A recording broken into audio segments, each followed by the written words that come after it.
Pag-usapan natin ngayon yung about sa pag-apply sa from running vessel to offshore. Kung ratings ka sa running vessel, like deck ratings or engine ratings, advantage yung pag-apply sa offshore na may certificate ka sa cooking.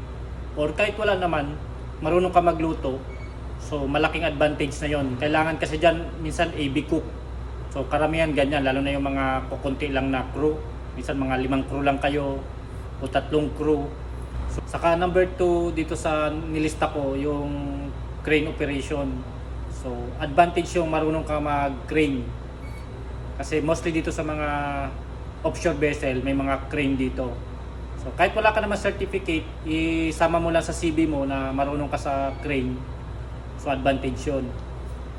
So pangatlo nilagay ko rito, welding. So kung may experience ka na welding, may certificate na welding, ilagay mo rin sa CV mo.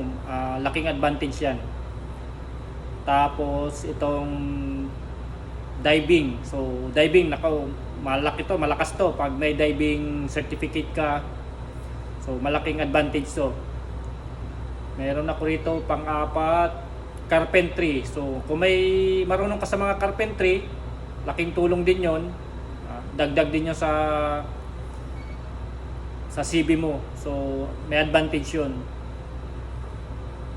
Tapos ito, isa pa to sa backhoe operation. So kung marunong ka mag-backhoe, laking tulong din yan. Kasi naalala ko, mayroon akong ratings na nakausap na wala naman siyang experience sa offshore.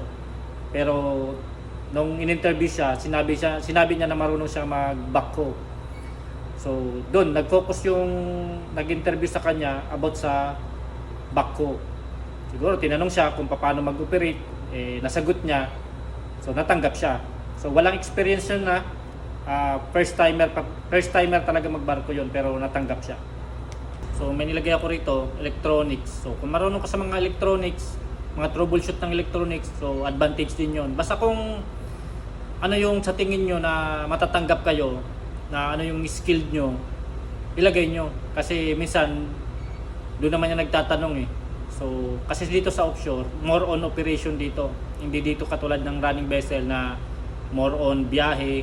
Meron ako rito mga other trainings, yung mga pang-offshore training, like H2S, T-Bullshit. Sa company na yon, minsan sila na ang magpapatraining sa inyo. Mamahal din pati itong mga training na to. So, tapos, i-search mo yung company na ina-applyan mo.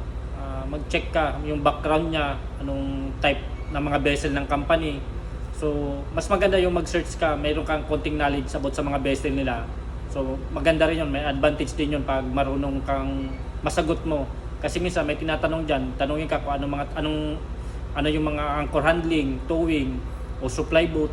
So, kung wala kang knowledge about doon, hindi mo masasagot. At least kahit konti lang, mayroon ka lang idea. So, advantage din yun. Bago ko pala makalimutan, malaking advantage yung mayroon kang license. So kung ratings ka, AB or engine ratings, pero mayroon kang license.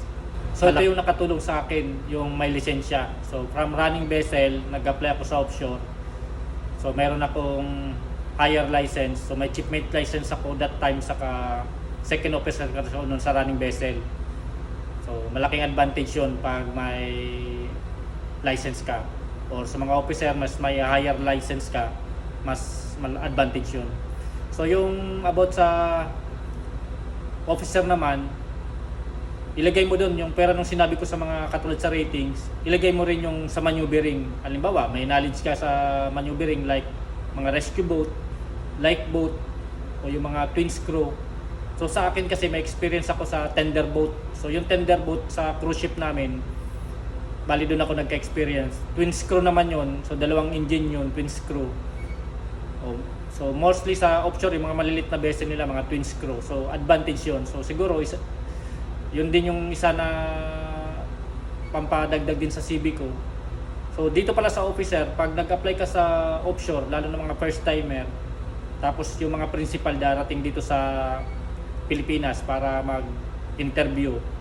So sa experience ko, nagpapa-sea trade sila. So may may maneuvering yan. Mag-rent sila ng tugboat, then papakita mo talaga doon kung marunong ka mag-maneuvering.